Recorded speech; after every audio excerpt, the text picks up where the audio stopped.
नमस्कार, मैं श्यामगिरी। आप देख रहे हैं ऑफिशियल श्यामगिरी। ऑफिशियल श्यामगिरी में आप सभी दर्शकों का स्वागत है। पश्चिम बंगाल के चुनाव ने मोदी शाह को हिला करके रख दिया है, लेकिन मोदी शाह को हिलाने के साथ साथ एक समस्या और आन पड़ी है चुनाव आयोग के लिए। जो चुनाव आयोग लगातार भारतीय जनता पार्टी के लिए काम करता रहा, वह चुनाव आयोग अब एक्सपोज हो गया है पश्चिम बंगाल चुनाव से।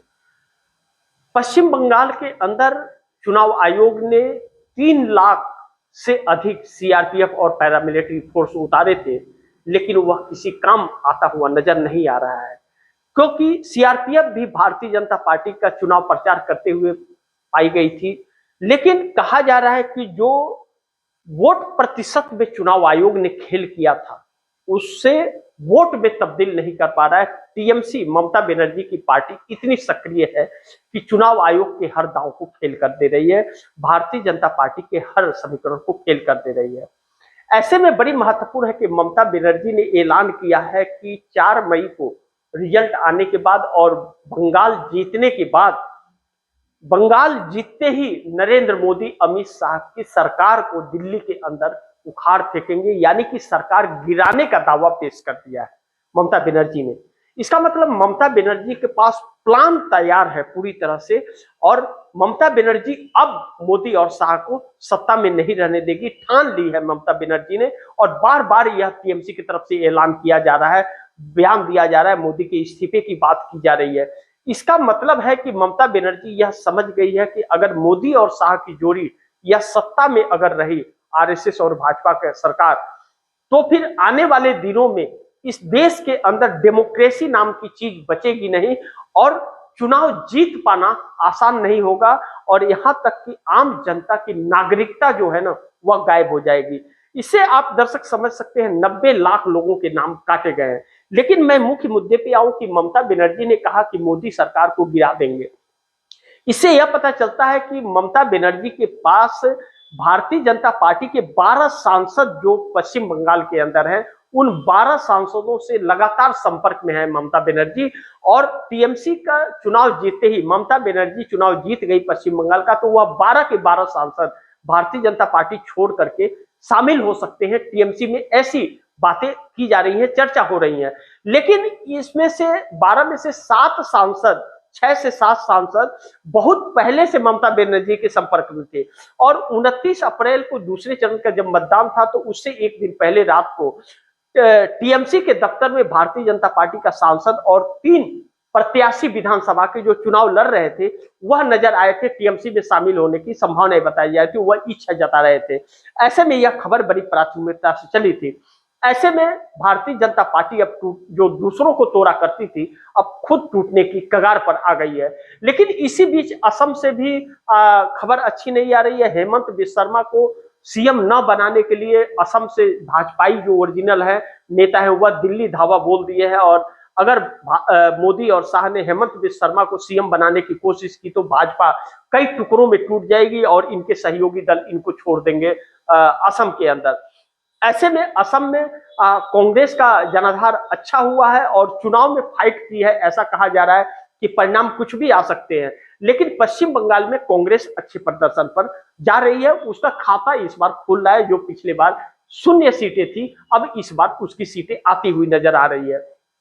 लेकिन दूसरी तरफ कहा जा रहा है कि ममता बनर्जी लगातार चंद्रबाबू नायडू के संपर्क में भी हैं, और चंद्रबाबू नायडू के 18 सांसदों का समर्थन ममता बनर्जी बड़ी आसानी से जुटा लेंगे।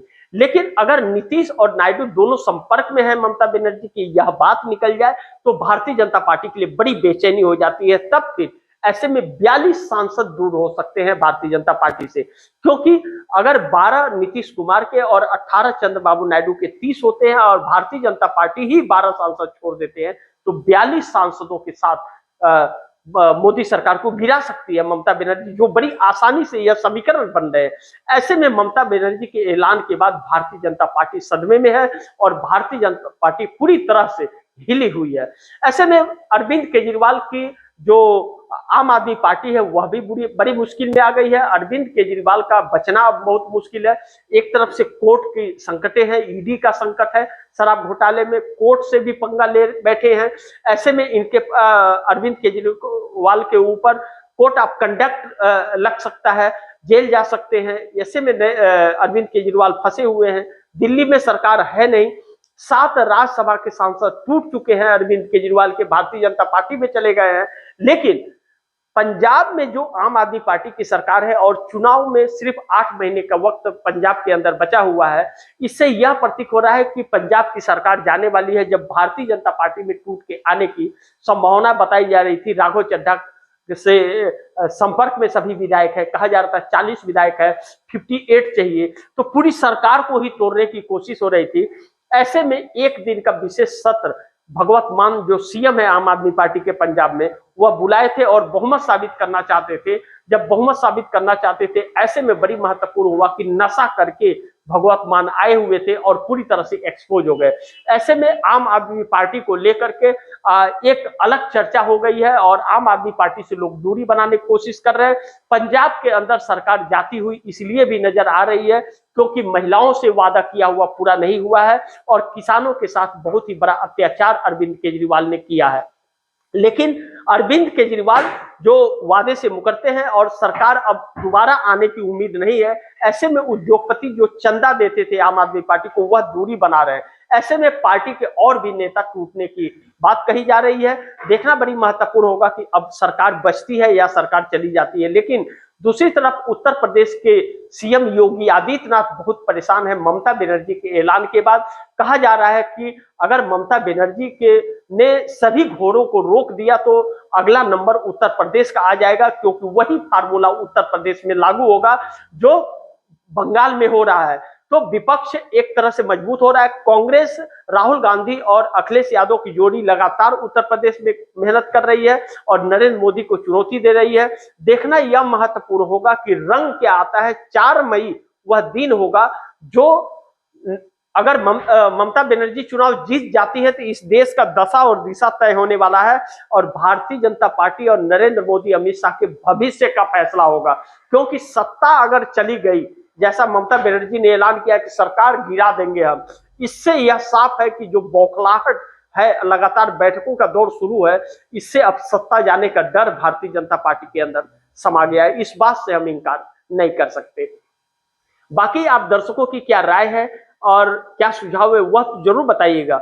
लेकिन ममता बनर्जी ने ऐलान किया है कि 226 सीटें ममता बनर्जी को आ रही हैं और काउंटिंग के दिन जो 4 मई को होने, उसको लेकर के ममता बनर्जी और अभिषेक बनर्जी ने जो तैयारी की है, अपने पोलिंग बूथ एजेंट को जो जिस तरह से ट्रेनिंग दे रहे हैं, उससे लग रहा है कि चुनाव आयोग अपने मकसद में कामयाब नहीं हो पाएगा और पूरी तरह से काउंटिंग के दिन वह एक्सपोज हो जाएगा। ऐसे में नरेंद्र मोदी की उल्टी गिनती शुरू मानिए। बाकी आप दर्शकों की क्या राय है, क्या सुझाव है, कमेंट बॉक्स में जरूर दीजिएगा। इस खबर को ज्यादा से ज्यादा शेयर कीजिएगा, अपने दोस्तों को भी कहिएगा शेयर करें और आपने ऑफिशियल श्याम गिरी को अगर सब्सक्राइब नहीं किया तो सब्सक्राइब कर लीजिएगा। अपने दोस्तों को भी कहिएगा ऑफिशियल श्याम गिरी को सब्सक्राइब करें। मिलते हैं अगली खबर के साथ, तब तक के लिए नमस्कार।